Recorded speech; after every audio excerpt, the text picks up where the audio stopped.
Welcome back to One Bills Live. Chris Brown, Steve Tasker at the NFL Combine in Indy. Pleased to be joined now by NFL Network analyst and Executive Vice President of Football Ops for the XFL. It is Marc Ross joining us.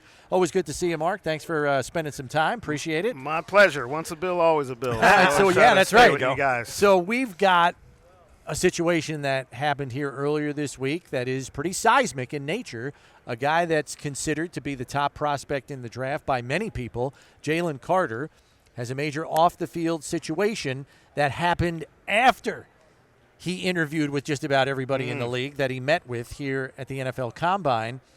From a front office executive perch, which is a place where you sat for many years, how do you handle this now in terms of doing proper due diligence after the incident? Yeah, every team in the top 10 is going to have Jalen Carter at their facility. They're going to be at Georgia's Pro Day. They're going to have every person, psychologist, security, everything. You're just going to dig deep into finding out as much as possible. You're trying to match what he told you already with what he's going to tell you from now on about the incident and other incidents. So that's the big thing, where you just have to dive in as much as possible. The teams that there's going to look, let's be honest, there's going to be teams that don't care, and they're just going to justify taking him. That's really what you're trying to do. If you're at this point want to take Jalen Carter, you're just justifying to say, I've done as much work as possible to make sure that this young man is who we want him to be. And it's the problem. I've said it on our show. He's a human being, so he's done some wonderfully selfless, great things as a human being. Like, for instance, the well-publicized story of him buying lunch for one of his teammates who wasn't on scholarship. Great kid, great gestures, selfless. Yep. And then, of course, the other things where he makes some stupid mistakes as a 22-year-old kid.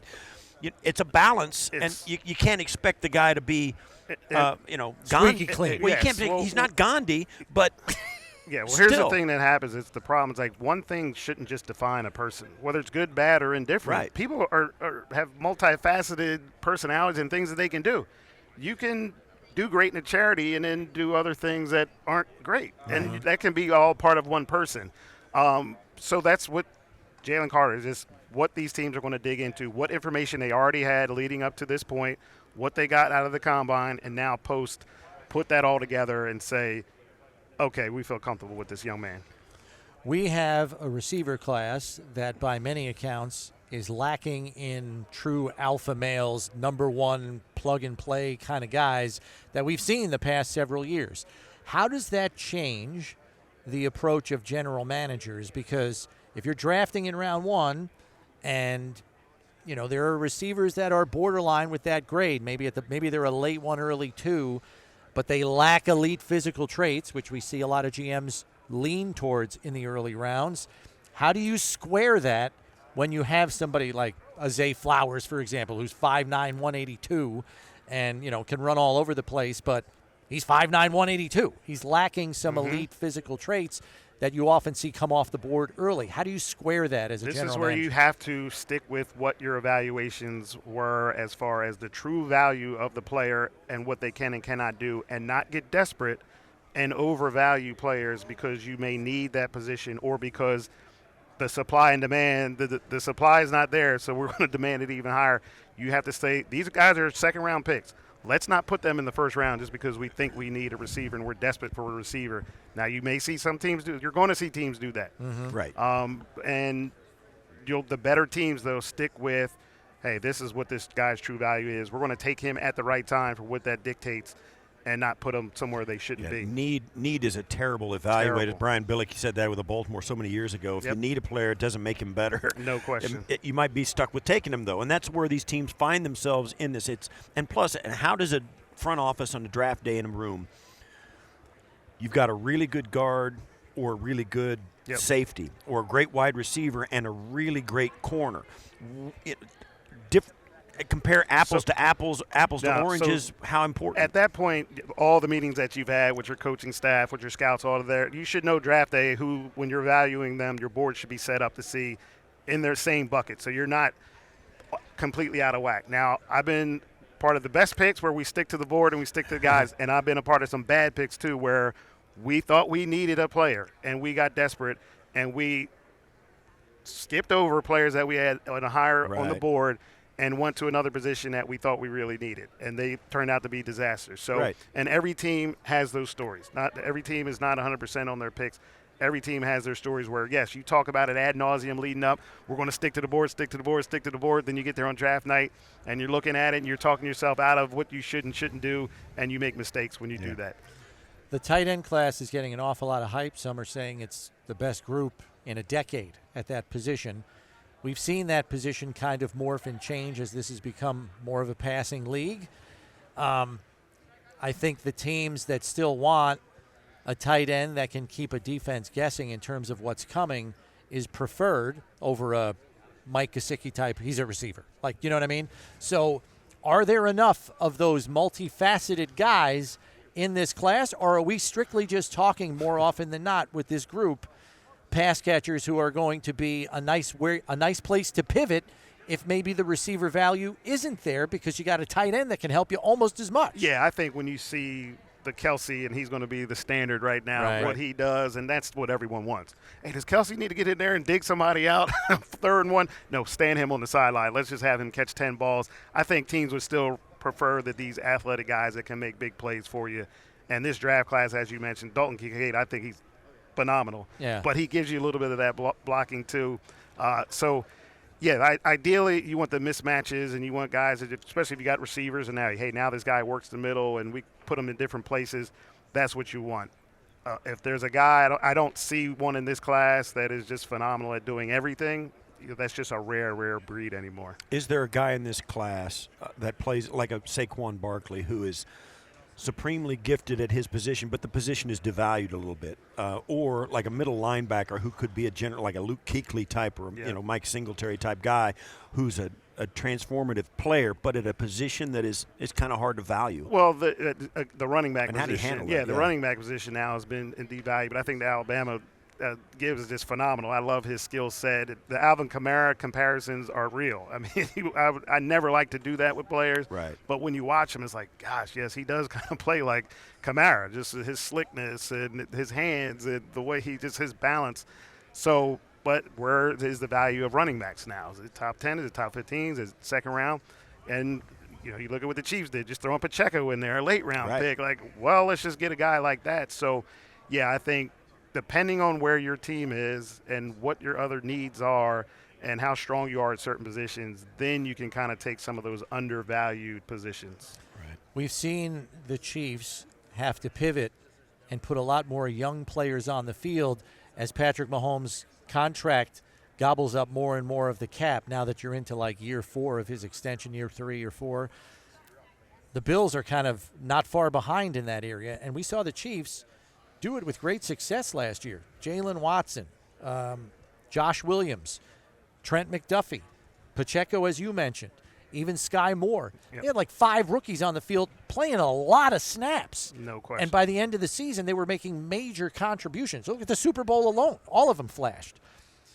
Are the Bills in a position now with their cap kind of getting more and more cost prohibitive where they're going to have to maybe bend a little and put younger players on the field sooner, playing larger roles? No question. That's just the natural progression of look, you get a quarterback, you hit on them, so you got to pay him. That's good and bad. But you got to do it. But with the Chiefs, and everyone will say, let's replicate what they did. But, okay, they hit on those guys. Yeah. So you got the young guys. You can't just throw them out there and they're bums.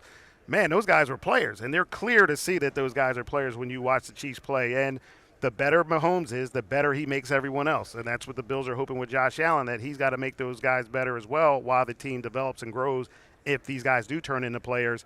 And that's incumbent on your scouting staff we got to hit on these guys. We got to identify them correctly, and we got to make sure that they're right, and your coaching staff to develop them once they get there and have that confidence and continuity together to say, this is the plan now. We have to do this. We all have to be on the same page with how we're building this team. So we're here at the Combine, and it's all about these young players coming out of college. But before any of these teams get to the draft, you got to go through free agency. And the prevailing philosophy for teams is fill all the holes you can with free agents so you can take the best pro that's going to come out on that draft. When that guy's out there, he's going to have the best pro career. That's the guy we take, whether it's a running back or wide out, whatever.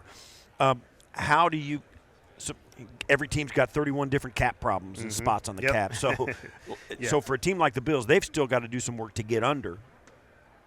There's no question they've got to have a menu of free agents they want to grab. I mean, what's your timeline for these clubs of getting there, posturing for the? Obviously, it's draft day. You got to get there, but free agency starts middle of March. Yeah, they've been meeting for weeks and all year of their pro scouts evaluating the free agent class coming up. So this has been a year's worth of progress and work that they're putting into. Right now, they should kind of have an idea of what they're doing. They know what their plan is. All right, how do we implement the plan? What sacrifices do we have to make? Who can we sacrifice on the team now to go get someone else? What's the upgrade? That's again, you talk about the philosophy that everyone has to be on the same page, and game planning, just like coaches game plan for a game. Behind the scenes, the front office is game plan for free agency and game plan for the draft and game plan for your team once that hits the field when minicamp start. How much pressure does a team put itself under to say, hey, we've got to get at least 2 guards in this free agent class because you know what I mean? Yeah. How much pressure do you feel? Well, you prioritize the guys, but just like the draft where you can't overvalue, same thing with free agency where you can't get in the bidding wars or get desperate. Right. You had a guy at a certain number, and now you know these 2 other teams are after him, and we think we need him, and oh man, you're going back and forth, and you throw out where you put that, set that number, you say this is it, and get out of the bidding. So, identifying the talent and sticking with it, and all teams are different, as you mentioned. Everyone's salary cap is different, so everyone can't have the same philosophy, and everyone wants everyone to have it. You can't. All 32 team circumstances are different, so you have to sort of approach that differently from each team. But as long as you have that conviction and that the program, your game plan together as a team, that's when the success happens. Last one we've got for you because we know you got to move along. We've gotten this far, and we haven't even talked about quarterbacks at the top and the teams that need one. They're all sitting there in the top 10.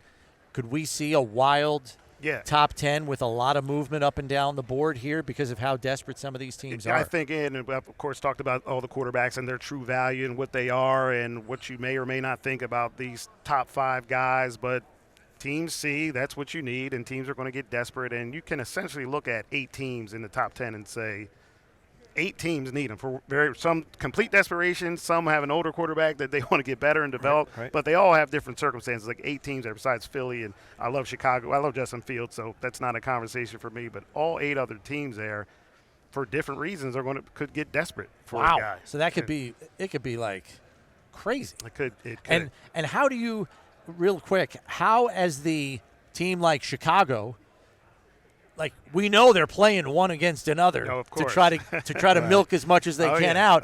But that's a dangerous game. Like, how far do you push that, and how much do relationships matter with who you're talking to also? You go. I get asked that question so much. How do you know? It's relationships, and it's who you trust, and you got to have whoever your staff is, your cap guy, tight with the agents. You just have to know the landscape and know the people that you can trust, and getting the real intel on what the market is and what teams are giving up for guys.